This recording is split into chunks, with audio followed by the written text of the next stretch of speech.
What is your heritage? What are we handing down to those who come after us? How will we be remembered? What is your heritage? So much chaos, so much complexity. Doesn't it feel impossible to stay above it all? Does it not seem more and more difficult to stay grounded in Jesus?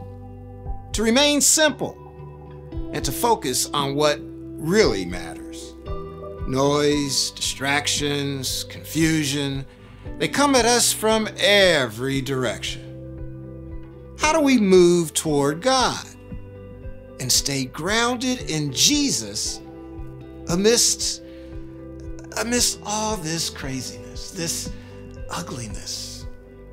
How do we not get swept away into the torrent of quietly whispered lies about God, ourselves, our neighbors, and what really matters? What will history say about us? What will we leave behind for our children and grandchildren? What legacy are we creating? Is it one of love, peace, joy, service, generosity, beauty? What if our church was a place where simple, focused movement toward Jesus anchored us in God's reality? What if we were a community in which simplicity and peacefulness was just normal, where beautiful expressions of our love were not exceptional, but part of everyday life?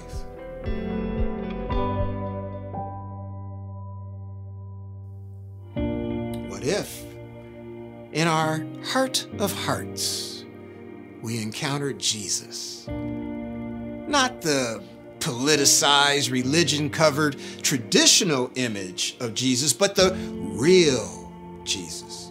And then, what if we actually surrender to his love, his forgiveness, surrender to his example, his instruction, his invitation to real life? Would a life like that, a community teeming with people like that, be a heritage worth leaving behind? What if we could be free from our greed, our possessions, our need to always be right? If we turned away from hatred and division and embraced Jesus' way of self-denial and unity? What if we could receive healing from the pain inflicted on us by others and from our own brokenness?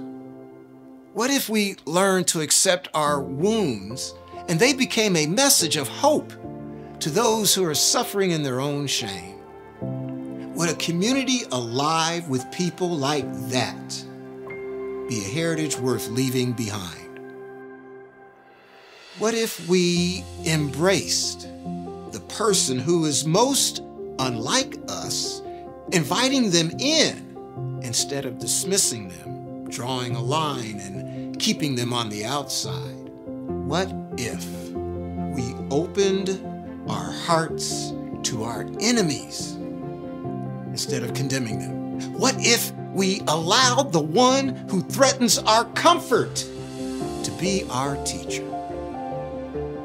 What if, where now there exists a fractured canyon full of division and distrust, a bridge was built where Jesus stands in the middle and invites all to come to him?